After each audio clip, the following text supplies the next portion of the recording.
ladder maps put in the last season or two, and we are underway with things. It's going to be a TVZ to start things out. Yep, and last week I know that we had talked about Dasuki and we were gonna talk more about Dasuki when he finally got to play, but unfortunately Hasu, or I guess fortunately Hasu got the all kill. So, what was that announcement about Dasuki last week? Do you remember, Matron? I think he made it pretty deep into the MLG online qualifiers. I know they've got a lot of different seedings and qualifiers going on to get into their various events that are sort of new this year. Obviously, they've got the LAN events, but they've got a lot more online events they're featuring as well, and he did quite well in one of the qualifiers. All right, so let's go ahead and just intro the players here. We have Mihai spawning as the yellow Terran on the bottom left-hand side of the map. Meanwhile, we have Dasuki spawning as the blue Zerg on the top right-hand side of the map. This is a Terran versus Zerg here on Cloud Kingdom, and I'm pretty much expecting some early expansions, perhaps a gasless expansion coming in from Mihai into maybe some Reactor Hellion play, or you can swap those two around. Really, what the Terran player is trying to do is limit the amount of drones that the Zerg player can produce. What do you think Dasuki will do in this matchup? Well, it's going to be all about the third base for Zerg. It's pretty easy to get the third set up on this map, but it can be difficult to defend both your third and your natural. So we'll see what sort of game the two players are going to go for. I imagine that Mihai will be going for some sort of fast expand. Almost all Terran players, Protoss players do go for that second base, and that's sort of the metagame these days. Get on two, sometimes three bases, and push out with your plan from there. We do see Mihai placing down his first barracks on the low ground. That's a great position. He's going to be able to get out his first Marine there. And the first Overlord for Zerg players typically finds a spot right on that high ground. So that first Marine, once it does come out, will be able to shoot at the Overlord if the Terran player lifts off that barracks, something that a lot of pro players are doing. And Mihai obviously picked that up, and it's really strong on this map. All right, we'll see what these players are going to go for. Dasuki opting to go for, I believe, a 15 or 14 hatch. Already setting that up at the natural expansion. Meanwhile, in the base of Mihai, Mihai is going gasless so far, so he may be trying to follow this up with an 18 or 19 command center on the low ground. After that initial barracks, scouting SCV, pretty much getting a good look around, sees no spawning, or sees the spawning pool just got placed down, doesn't see any gas yet, so this is going to be an economic game for at least the next a minute and a half to two. No real engagements, and both players are just trying to set up. Yeah, so it looks like the first Marine on its way out, and actually a second Marine typically will come out before the barracks is lifted off, just so the Marines can get a little bit of sandwich action on that first Overlord. But we do see Dasuki taking a little bit of a wider path with that Overlord, so it might not get picked off right away. The drone coming in for Dasuki, going to see that there's no expansion quite yet, and now it finally goes down for Mihai on the low ground as well, so he is not hiding his actions at all. And we do see that the barracks does lift off. It doesn't spot that Overlord, so actually going to be landed inside the main of Mihai, and Mihai now adding the double refinery as well. So going to be a pretty normal opening for both players. Like you mentioned, the fast expand went down for Dasuki, the pool as well, and we'll see when he does add that gas. It's pretty different these days about when the Zerg adds that gas, and here it comes to get speed out just a little bit later than they used to in the early games. Yeah, so Dasuki just going to go off of one extractor, unlike Mihai's two gas right now. He may follow this up with a reactor on the barracks and then a factory. He really wants to get those Hellions out. He wants to control the map. He wants to control the tempo and the pace of the game and make sure that the Zerglings are not able to run around. It also forces Dasuki to try to get some roaches. By getting roaches and by forcing a Zerg player to create units, it does slow down the overall economy as the Zerglings back off and now hang out by the Xel'Naga Tower, not wanting to go up against two Marines. Yeah, it's actually pretty difficult to wall off a fast expansion here for Terran very quickly. So on this map on ladder, I like to do Roach Baneling all-ins, sort of knock down the front door with some Banelings, use Roaches to tank some of that early Marine fire, and if the Terran player doesn't really rush the siege tanks, it can be pretty effective. We do see a second and third racks added for Terran at this point, so looks like he's going to have heavy bio play to start. We do have, again, that reactor being prepared for the factory, so at least two Hellions will be coming out, possibly just to give him some early map control. He may continue with even more Hellions, depending on what he sees as defenses for Dasuki, but once he does see that the Zerg player is well defended, probably not going to be doing too much more in the way of Hellions. Yeah, I think at most he's gonna go for 4 Hellions and then do the the add-on swap back over once more. Add the tech lab to the factory, start training up some siege tanks, and then go for that classic Marine tank that's been ever so popular ever since even the early days of the beta. 2 Hellions, the first 2 units out, really moving around the field. One Zergling will spot those 2 Hellions, as the Hellions are just trying to dance and get a little bit of sight, get a little information. One Zergling somehow able to make it and sneak inside and gets an SCV kill. A little bit of a lucky play there by Dasuki, getting 1 kill on an SCV with 1 scouting Zergling that actually found a lower hit point SCV. Yeah, he had 1 SCV almost dead, so really heads up play by him to make sure he's targeting the right one, and got that SCV kill as well as a little bit of scouting information. Now we see these 4 Hellions pushing across the field. They're going to want to try to deny creep, though no creep tumors have been placed down by Dasuki quite yet. And I find it really interesting, Dasuki, instead of going for a faster third base, instead sort of rushed Lair a little bit. He's got 4 gases going.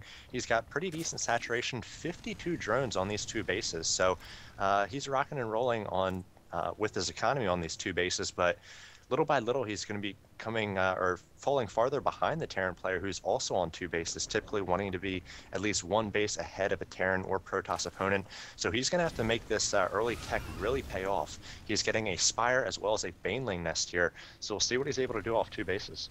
Yeah, right now you're going to see him perhaps get somewhere in the realm of about 1,000 gas, or maybe even higher by the time the Spire is completed. But no, he is going to create some Banelings for defense. And this front door is a little bit wide open. I'm surprised that there's only 1 Spine Crawler and 1 Queen. Normally at this stage, a lot of Zerg players want to go for that second Queen. We are getting up a macro hatch inside the base of Dasuki as well, as the Zerglings and Banelings are still dancing, and we are at the 9-minute mark, and Dasuki still does not have metabolic boost on those Zerglings, so he doesn't have any real way to engage. And now here comes an attack force, 2 Metavacs, Marines, and Hellions, but it is going to be countered by Zerglings, Queens, and Banelings, and I believe a couple Mutalisks as soon as the Spire is completed. Here we go. Yeah, like I said, the metabolic boost being added later and later for Zerg players, and you're going to see that the timing of this is probably going to work out right as the Terran player is hoping to attack. The metabolic boost is going to finish, so Dasuki is able to get his economy going a little bit earlier, get layer up a little bit faster than Zergling speed, and it's not really going to hurt him in the early going. He is trying to get down that third, so finally establishing the third base, but we'll see whether the pressure of Mihai is going to be able to kick in here. It looks like he's pulled back for the moon, possibly to establish his own third, though I don't see a third command center building quite yet. He is going to intercept these mutas, though. At least 2 mutas do go down, another in the orange, so Dasuki's first 2 mutas here, which he really needs to do damage again off those 2 bases, aren't going to be able to get in there without taking a few losses. And now we see the Terran units sort of spreading across the field towards the center now, and they have those watchtowers, so they're going to be able to catch these mutas as they try to get in and do economic damage. Yeah, this is looking kind of curious right now. Dasuki needs to be able to fend off this attack. He is going for a lot more Banelings, getting Baneling movement speed, now starting to spread those creep tumors. So I believe that Mihai, who did such a great job of, no, the Mutalisks are going to try to engage against the Marines. The Marines were split up a little bit, and now taking down some more units again. So the Mutalisks are now going to perhaps try to poke inside the main base, look to deal damage that way as a command center is being established. A third command center, so attacking while expanding, and that may work out well as Dasuki is only on 3 bases, and this is not going to be good for him as those Banelings are revealed, and those siege tanks may be able to destroy those Banelings before they even get within combat range. But Dasuki doing a nice job with those mutas to damage these medevacs a little bit. If you're able to get some of those medevacs quite low, you can pick them off early in any encounter, and then their healing capabilities aren't going to keep those stim marines alive much longer. So A nice job there harassing with those mutas. He actually took a lot of damage with that mutaflock though. 4 mutas have gone down so far, I believe.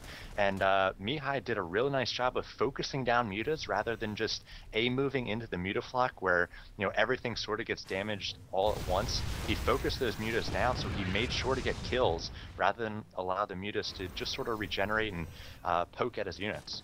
All right, we'll see what's going to happen. Mihai now deciding to back off. He perhaps sees the 24 banelings or knows that there was a lot of banelings in the field. And the Marines are going to have a very, very difficult time if those Zerglings are able to absorb much of the damage. And now in comes the Mutalisk, perhaps trying to deal some damage, but there are Marines there to intercept. And it looks as though a couple of Marines caught in open field will get taken down, but trading damage once more as the Mutalisk do look to back off again. Really interesting. The Zerg player has taken back map control, both with the mutas and this big pack of Zerglings and Banelings. Mihai has pulled all the way back to his natural. He's got Marines in his main and his natural, trying to defend against those mutas, but no more mutas are actually coming out for Dasuki. And something we've seen from Dasuki is those upgraded Lings. He does have 1-1 about to finish in the ZVT matchup. He really favors those Lings so that he can tech up faster. Now we finally have some more mutas coming out, but so far the mutas haven't really been his focus, you know, harassing, doing a lot of damage. Instead, just sort of used him to poke and prod, get back a little bit of map control, and just having his forces out on the center of the map has really allowed him to get this third up safely. And now he has 64 drones to 58 SCVs. Dasuki's economy looking much better on 3 bases. Yeah, 64 to 58, a definite advantage as we now see a 4th base being established. The only real question is that Dasuki isn't really going into the 90 drone count that a lot of Zerg players really have been favoring as of late. 1 Marine does get taken down. It looks as though Mihai will not be able to establish his 3rd, and if Dasuki can choke out his opponent, this would be a huge, huge advantage as the Zerglings and Banelings are once again just backing off. No burrow research, so no Baneling landmines coming in whatsoever. And it looks like Mihai has inched his way forward in order to establish his 3rd base. Yeah, so both players will be on 3 bases shortly here, and again, the economy pretty close for both. At this point, the Zerg player really wants to be 10, 15 SCVs ahead, but we see a big encounter here as these Zerglings, now that they do have 1-1 pushing in here, so many Banelings able to get some decent damage on these Marines. In fact, a ton of Marines go down, and here comes Dasuki rallying through all the units of Mihai, and just with that crazy timing attack, all those mutas providing air fire, focusing down the tanks as those 1-1 Lings and Banelings able to crash upon the Terran player as he moves out to take his 3rd. That was a crazy timing and a quick GG there from Mihai. Yeah, I was really surprised by that, but then you looked at the timing, and as you mentioned at the start of the game, Zerg players have a difficulty taking that 3rd base, but then that should be true for almost all races. That 3rd base is a little bit tucked outside. It's really difficult to expand there, and you really expose yourself to a lot more surface area. And that's exactly what happened against the Terran player. The Terran player tried to, you know, cover both ramps very well, and with that, he just got surrounded. And with so much surface area, the Banelings, the Zerglings were intercepting and pathing, and then the Banelings just got excited, blew up, and took down a whole bunch of Marines. Yeah, it looks like